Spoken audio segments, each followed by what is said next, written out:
Okay, good day, and welcome to Gaming with the Colonel. I'm Sean Moran, and today I thought I'd do something a little impromptu. I think I mentioned earlier in another video that I got Sam Grant from Columbia Games for Christmas, and I finally. This is actually I've set it up twice now.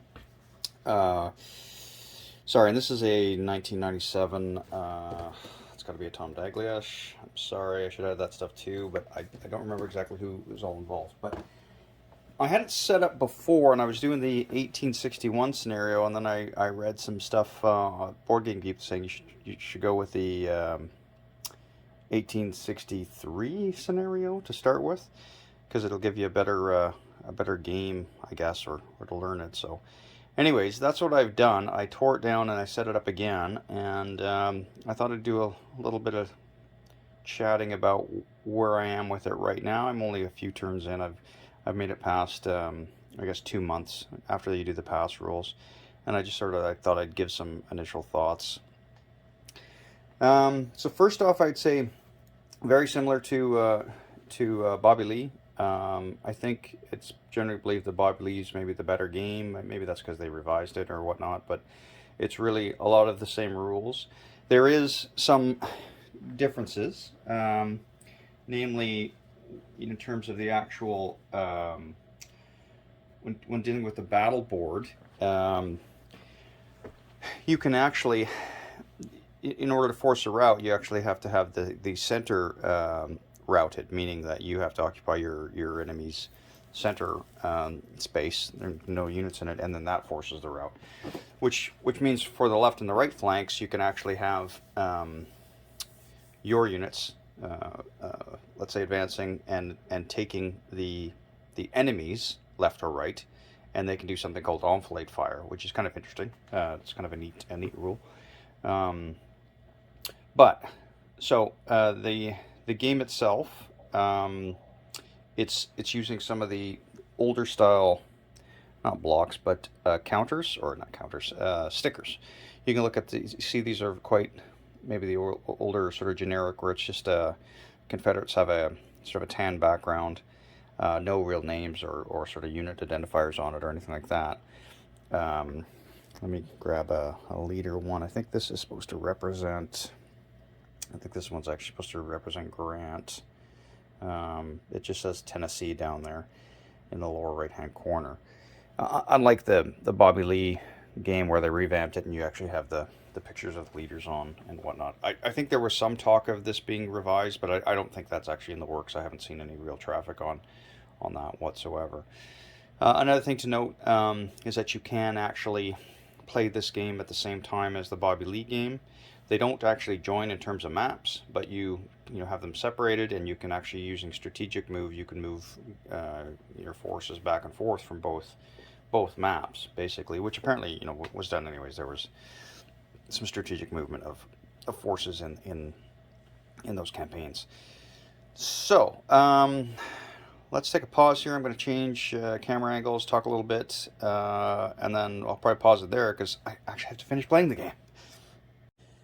Okay, so one difference about this sort of 1863 scenario is you can see now the Union forces are actually made it quite far down into obviously the Mississippi, whereas in the 1861 they start way up here, and an interesting thing about this game has a lot to do about rivers for the Union, which is historically accurate, right?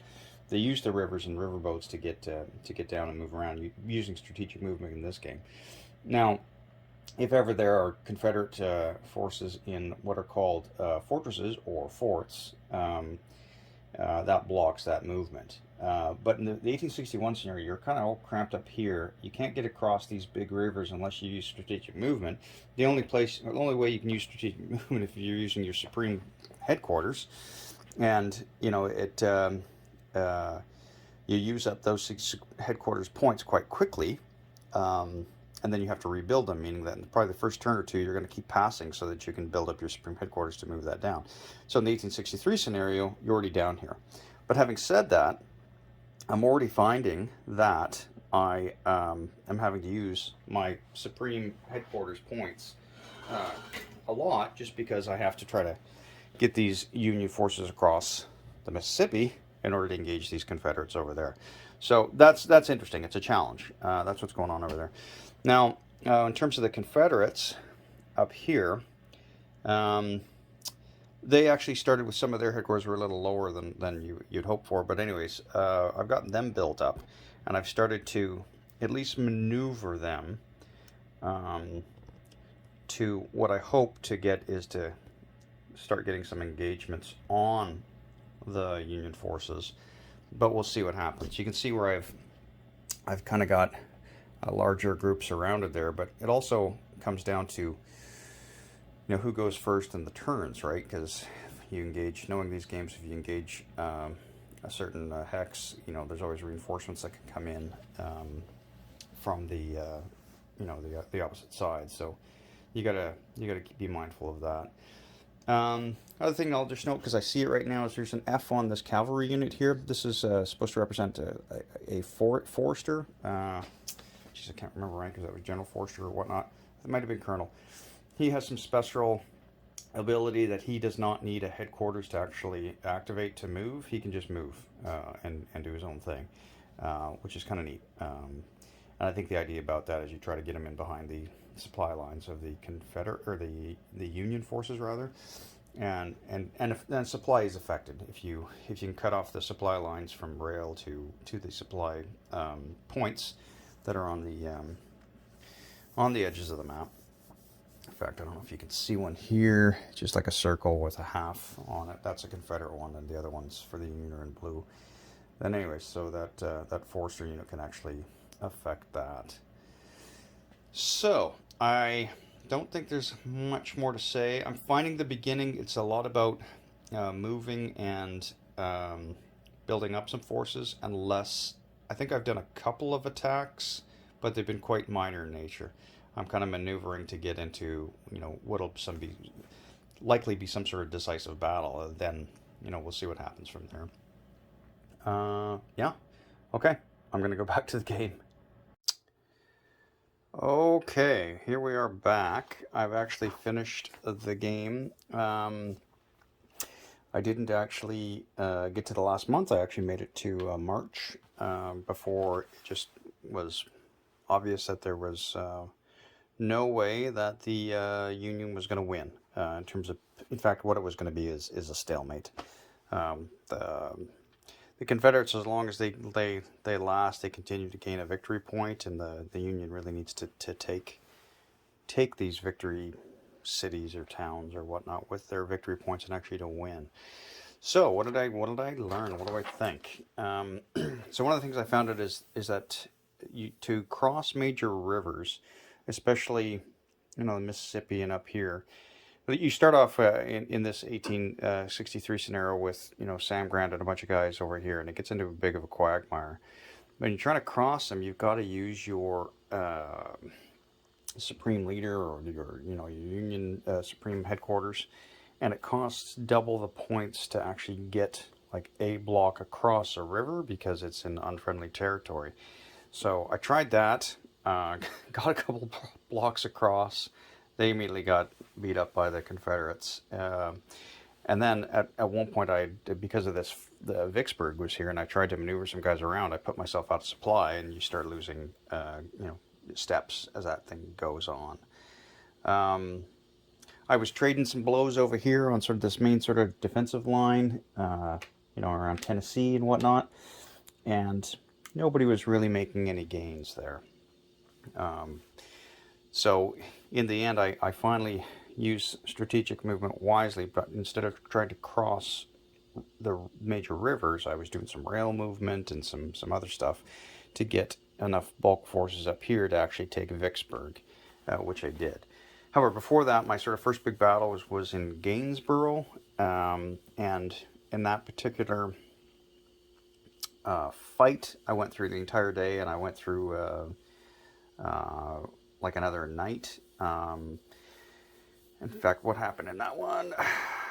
Oh yeah, no, sorry, that's not correct. The U.S. actually had to retreat because they didn't have a leader on their battle board. Is what happened. So In order for the attacker to continue to go through another day of fighting, you actually have to have a leader in your reserve column, and that didn't happen, so they had to retreat. Yeah, I mentioned here that I was able to take Vicksburg just before the mud started to hit. That's the other thing too, is once you get into the winter months, you get mud, and you basically can only like move one hex at a time, and attacking into hexes again, it's severely limited. Like a clear hex from 4 blocks to 2 blocks. That kind of really affects what you're doing. So things that I learned here were that you really had to plan out what you want to accomplish, because you're going to run out of resources to replace your forces. And when you need to use strategic movement, as I've mentioned, it's going to further exacerbate those resources. Terrain was critical, because if you're defending in forest, it's double defense, and just like Vicksburg was, holy crap! That was double defense for those things, meaning you gotta roll double hits and actually take them down. So that was quite something. Supply lines were important. I think I mentioned I lost some steps up here because I lost supply along the river for the Union forces, and I was taking some hits there. And the other thing I was going to mention here is that enfilade fire. That's a huge thing. In fact, I'm gonna pause and we're gonna take a look at that, so we better understand that. Okay, so I've got the battle board set up here, and I'm going to just explain these. I'll just jump into the sort of the differences there are between Sam Grant and Bobby Lee. In Bobby Lee, if you lose control of any of your left, center, or right on the battle board, it immediately causes a rout. Right? You got to get it, and you take some pursuit fire, or you take some hits. In this one, with Sam Grant, the only one that you have to rout from is if you lose your center. Okay, so that's kind of important. When you're attacking a fort, it's the same in Bobby Lee. You only do the center, right? And as we said before, you got double defense. But there's a neat rule here where you got this thing called enfilade fire. So the defender doesn't have to occupy all the hexes, or the 3 battle positions. But you have to occupy your center, because if you lose your center, you're done. Okay, that's the battle over. So when you're set up and you're fighting, and even if you're engaged, let's say we're engaged here, I can, with this guy over here on the flank, fire into the center, and this is called enfilade, firing from my battle position, and you roll it an F1. If I've moved forward and I'm firing enfilade position, they actually get F2, and that's for infantry, I believe cavalry, and I even think the garrison. I think the garrison gets that. Anyways, check that out. That's kind of an interesting thing for enfilade fire that I thought was interesting. Okay, why don't we talk about some of the other differences between the two games? Okay, so one noticeable difference is Sam Grant is 17 pages long, and Bobby Lee is only 12 pages. Interesting. Not sure exactly why. I mean, they both seem to be around very similar games. In the latest version of Bobby Lee, you've got those entrenchment blocks that you can put onto your battle board. That's not in Sam Grant. Obviously, it's an older game. Okay, so in Bobby Lee, when you do melee, which is basically once you're on the battle board and you engage, the infantry and cavalry and the garrison troops have an option of doing melee, meaning that they can go from like an F2 to an F3 melee. So in Bobby Lee, either the attacker or defender can do that, and they do it once as part of their battle round. In Sam Grant, what happens is when you do a melee, it's like a separate battle within this battle, and you do 2 melee rounds right there, and both get the bump up to F3. So you fight that out, and you don't know what's going to happen. Meanwhile, you could have guys in your reserve back here anyway. So that was kind of interesting. 2 rounds of melee in Sam Grant. So artillery in the Sam Grant, they can fire on their own. If you got artillery back here, let me set this up. If you got artillery back here, you can actually fire while your guys are engaged. If you roll a 6, though, then your own guys get shot at. But in Bobby Lee, you can't do that. They can't engage if infantry are engaged, you can't fire artillery at them in Bobby Lee. You still get the short range fire, where you get F, but in Bobby Lee, you only get the F3 on the first turn of short range fire if you've been engaged by the infantry. Whereas in Sam Grant, it just says you get F3, so you assume that you're going to be able to shoot F3 each time.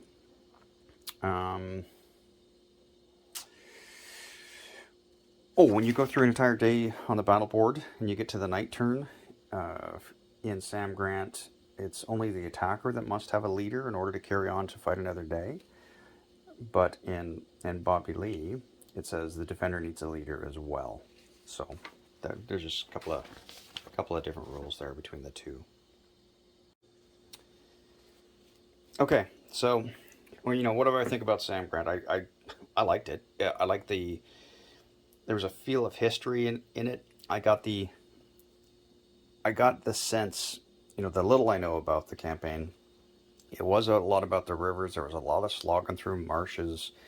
Things got slowed down. In some cases, Sam Grant took a bunch of casualties, but he always inflicted more. I got that sense, and that you had to think about what you were doing in your moves. I also got the sense too, once you started battles, you had to make sure you had to be able to reinforce from your adjacent hexes, and if you didn't, there was it wasn't always clear who was going to win those battles. You could plan it as best you could, but in the end, it was going to come down to the tactical board. I think I mentioned before that the blocks are using NATO symbols, right? They're older style blocks. The Bobby Lee ones are a little bit more polished. But I don't know. That didn't. Maybe if they revise this, they'll do that. Obviously, they probably would. But that was kind of nostalgic for me. It was kind of like playing hex encounters type thing. Although it would probably be a lot cooler if you had the actual unit designations of what each unit was on the block. But I thought it was kind of neat having these sort of, I'll call them old-fashioned blocks. The map's pretty cool. I think they've done a really good job in terms of the terrain and whatnot. Now here's the military question: which one do I like better, Bobby Lee or Sam Grant? And I'd probably have to go with Bobby Lee because there's just a bit more chrome. But I kind of really liked some of the differences in Sam Grant with that whole enfilade fire and whatnot. So, I like them both. I wouldn't say equally. What I want to do now is play Bobby Lee right away, which I'm probably going to do. I'll tear this one down, set up Bobby Lee, and then give that another go. If I recall, it's a bigger map and whatnot. But yeah, I don't know. I'm glad to have both of them. I think I mentioned, and everybody probably knows that you can play both at the same time. They don't join. You can have them separated, and you can do strategic movement back and forth to each sort of campaign, which would be kind of cool. That would be nice to set up. I don't think I'll be getting to that. What I think I'll do is I'll just, when I want to play Civil War games, I'll just be pulling out one of these two and see where it goes from there. So happy to have both of these in the collection. I think I'll even explore some of the other Civil War ones that Columbia Games has. Shiloh I'd probably be the one to try from as the next one, but we'll see. So I think I will probably do a Bobby Lee and for fun, and maybe I'll make another video on that. I'm not sure yet though, because maybe I've said it all, but we'll see. I still got Stalingrad 42 from GMT that I really want to get to the table. I had to get a new piece of plexiglass because it's such a big map. So we'll see what happens with that. Anyways, thanks for watching. Throw in some comments there. What you think about Sam Grant, any of this other stuff, and take care.